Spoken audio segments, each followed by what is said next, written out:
Jai Sairam, welcome back to my channel. இன்னைக்கு இந்த பதிவில் சனிக்கிழமையில் வரக்கூடிய பிரதோஷம், சனி பிரதோஷத்தை பற்றி தான் ஷேர் பண்ண போகிறேன். பிரதோஷத்தை அன்னைக்கு, அதாவது இந்த சனி பிரதோஷத்தை அன்னைக்கு சிவபெருமானை எப்படி வழிபட்டோம் அப்படின்னா நெருக்கமாக முடியும் அப்படின்றத பற்றி நாம் இந்த பதிவில் பார்க்கலாம். ஒவ்வொரு மாதமும் வளர்பிறை மற்றும் தேய்பிறையில் 13வது நாளில் பிரதோஷம் வருது. இது சிவனுக்கும் பார்வதிக்கும் உகந்த நாள். பக்தர்கள் இந்த விரதத்தை ரொம்ப பக்தியோட கொண்டாடுவாங்க. பூஜை செஞ்சு பிரார்த்தனை செஞ்சு மந்திரங்கள் சொல்லி பிரதோஷ விரத பூஜை, அதாவது மாலை நேரத்தில் செய்கிறது மிகவும் நல்லது. இந்த நேரத்தில் செய்யும் பூஜைகள் ஆன்மீக வளர்ச்சிக்கும் வழிவகுக்கும், மன அமைதியும் கிடைக்கும், செல்வம் பெருகும், விருப்பங்கள் நிறைவேறும். அப்படிப்பட்ட இந்த சனி பிரதோஷத்தை பற்றி நாம் இந்த பதிவில் பார்க்கலாம்.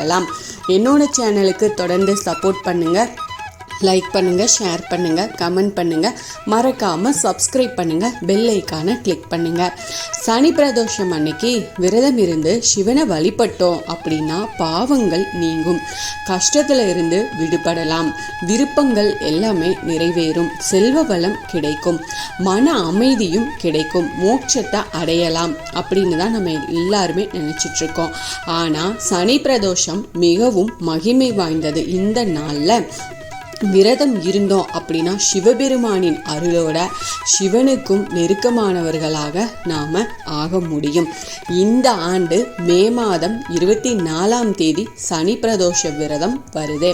அன்னைக்கு பக்தர்கள் உபவாசம் இருந்து சிவபெருமான், நந்தி மற்றும் பார்வதி தேவியை வழிபாடு செய்வாங்க.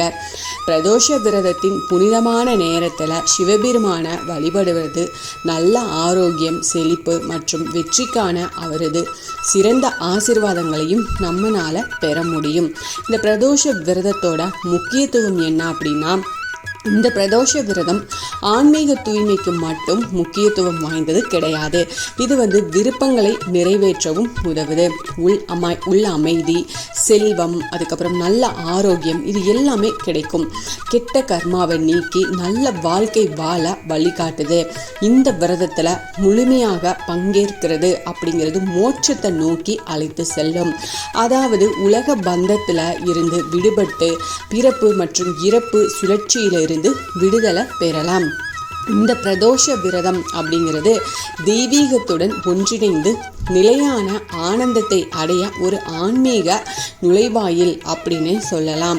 இந்த பிரதோஷ விரதத்தில் மாலை நேரத்தில் மக்கள் சிவன், நந்தி, பார்வதி மற்றும் விநாயகரை வழிபட ஒன்று கூடுவாங்க. சிவலிங்கத்துக்கு பால், அதுக்கப்புறம் தண்ணீர் அபிஷேகம் செய்வாங்க. இது தூய்மை மற்றும் பக்தியின் அடையாளமாகும்.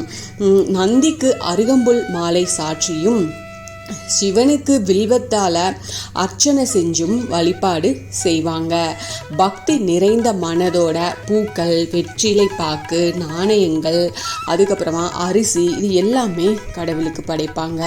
சிவபெருமானின் சக்தி வாய்ந்த மகா மிருத்யுஞ்ச மந்திரத்தை 108 முறை ஜெபிப்பது இதில் முக்கியமான ஒரு விஷயம்னே சொல்லலாம். இது ஆரோக்கியத்தையும் பாதுகாப்பையும் கொடுக்கும்.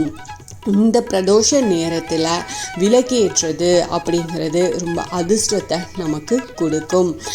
அதோட ஓம் நமச்சிவாயா மந்திரத்தை மனதார சொல்லுவது, சிவனுக்கு அபிஷேகத்துக்கு அவருக்கு விருப்பமான விபூதி வாங்கி கொடுக்கறது, அவரை குளிர்ச்சிப்படுத்துறதுக்கு சந்தனம், பன்னீர், இதனால அபிஷேகம் செய்கிறதும் சிவனின் மனதை குளிர செய்யும். இது எதுவுமே முடியலை அப்படின்னாலும், பிரதோஷம் அன்னைக்கு சிவன் கோயிலுக்கு போக முடியல அப்படின்னாலும் கூட பிரதோஷ வேளையில அமைதியாக ஒரு இடத்துல அமர்ந்து சிவனை மனதார நினைச்சு தியானம் செய்யுங்க.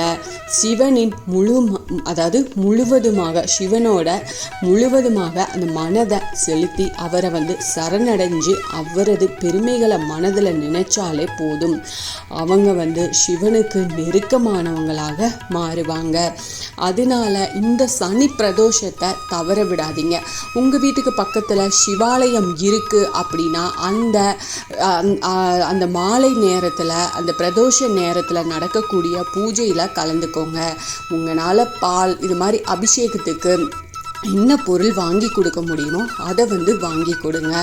மனதார ஆத்மார்த்தமாக உள்ளன்போட நீங்கள் சிவபெருமான வழிபாடு செஞ்சீங்க அப்படின்னா நிச்சயமாக உங்களுடைய பிரார்த்தனை எல்லாமே நிறைவேறி அவர் சிவபெருமானோட முழு ஆசீர்வாதமும் உங்களுக்கு கிடைக்கும். இந்த பதிவு உங்களுக்கு பயனுள்ள பதிவாக இருக்கும் அப்படின்னு நான் நம்புகிறேன். இதில் ஏதாவது சந்தேகம் இருக்குது அப்படின்னா எனக்கு கமெண்ட்டில் கேளுங்க, நான் பதில் சொல்கிறேன். என்னோட சேனலுக்கு தொடர்ந்து சப்போர்ட் பண்ணுங்கள், லைக் பண்ணுங்கள், ஷேர் பண்ணுங்கள், கமெண்ட் பண்ணுங்கள், மறக்காமல் சப்ஸ்கிரைப் பண்ணுங்கள், பெல் ஐக்கானை கிளிக் பண்ணுங்கள். இது போல் எனக்கு தெரிஞ்ச ஆன்மீக பதிவுகளை உங்ககிட்ட நான் ஷேர் பண்ணுறேன். Thank you friends. மீண்டும் அடுத்த பதிவில் சந்திப்போம்.